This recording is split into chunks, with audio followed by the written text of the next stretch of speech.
हाँ, सबसे पहले जब हम देखिए, हम सब लोग क्यों यहाँ पर ट्रेनिंग कर रहे हैं, जहाँ पोस्टेड हैं, आप राजस्थान पुलिस में हैं, मध्य प्रदेश पुलिस में हैं, ट्रेनिंग के बाद सब लोग अपने अपने डिस्ट्रिक्ट में चले जाएंगे, फिर 30, 35, 40 साल सर्विस करेंगे और उसके बाद में ये चलता रहता है।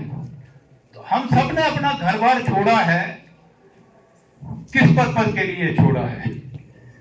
सबको नौकरी की जरूरत थी, ठीक है कि नहीं? हाँ, तो नौकरी का मतलब है कि हमको हर महीने तनख्वाह मिलती है। बाकी चीजें बाद में, ये बेसिक चीज होती है कि हमें पे मिलती है, अलाउंसेस मिलते हैं, जिसकी वजह से हमारा घर बार चलता है, हमारा फ्यूचर जो है वो इसके ऊपर डिपेंड होता है। बाकी चीजें जो है, इज्जत है, हम देश की सेवा कर रहे हैं, ये सारी चीजें बाद की हैं, क्योंकि अगर हम तनख्वाह बंद कर दें तो ये सारी चीजें गायब हो जाएंगी, देश की सेवा भी नहीं रहेगी, इज्जत भी जो है वो आदमी कहीं और ढूंढने चल पड़ता है, वर्दी उतार के बक्से में बंद कर देगा।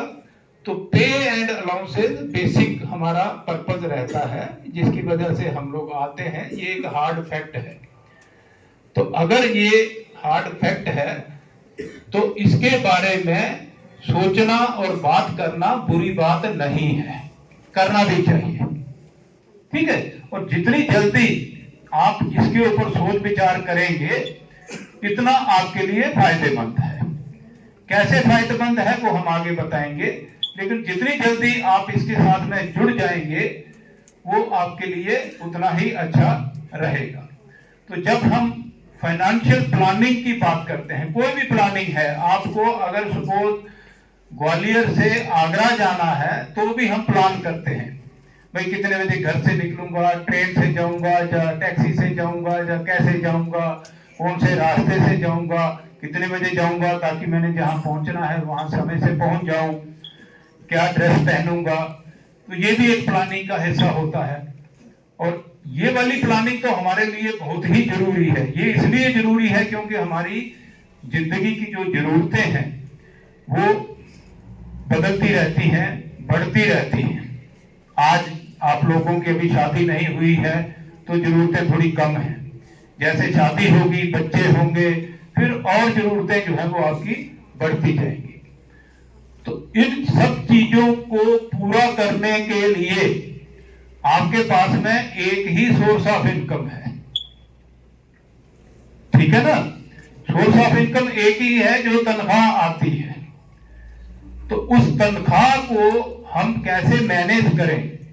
तो ये जितनी चीजें आपको स्लाइड के ऊपर दिख रही हैं, ये सारी चीजें आपके तनख्वाह से सबसे ऊपर वाली जो चीज है, इनकम है, इससे आश्रित है, इसी के ऊपर डिपेंड करती है।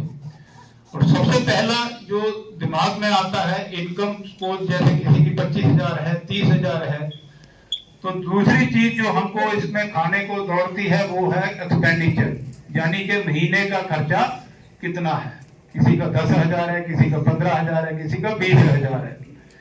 तो इनकम में से हम एक्सपेंडिचर को निकाल देते हैं, और जो लोग टैक्स ब्रैकेट में आते हैं वो टैक्स भी जब निकालते हैं तो जो बचता है उसको बोलते हैं सेविंग। अब ये जो सेविंग है इसको आपने कैसे मैनेज करना है, इसी के ऊपर डिपेंड करती है आपकी इन्वेस्टमेंट। और अगर आपने समय से इन्वेस्टमेंट नहीं किया तो जब आपको असली में जरूरत पड़ती है पैसे की, तब हमको लोन लेने के लिए भागना पड़ता है। तो आज अगर आप इन्वेस्टमेंट को समझ लेंगे और इसके ऊपर प्लान करेंगे तो आपको लोन लेने की जरूरत नहीं पड़ेगी। इसके बाद में है, हर व्यक्ति को अपने इंश्योरेंस के बारे में भी सोच के रखना चाहिए, ठीक है। ये बाकी की ऑप्शनल चीजें हैं, बट जरूर सोचना चाहिए। इंश्योरेंस हो गया, क्रेडिट कार्ड हो गए, आजकल बैंक फ्रॉड बहुत हो रहे हैं, उनसे कैसे बचना है। और फाइनली डिजिटल बैंकिंग, यानी कि अब जो बैंकिंग का तरीका है वो पूरा बदल गया है।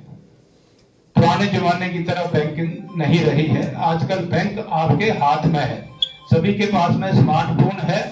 जिस काम के लिए हमको बैंक में जाना पड़ता था वो सारे काम अब आप खुद घर बैठे कर सकते हैं। तो ये सारी चीजों को हम थोड़ा थोड़ा टच करेंगे, तो आप लोग ध्यान से सुनिएगा। जहां पर भी किसी को लगे कोई डाउट है, शक है, वो पूछ सकता है और फिर हम आगे बढ़ेंगे।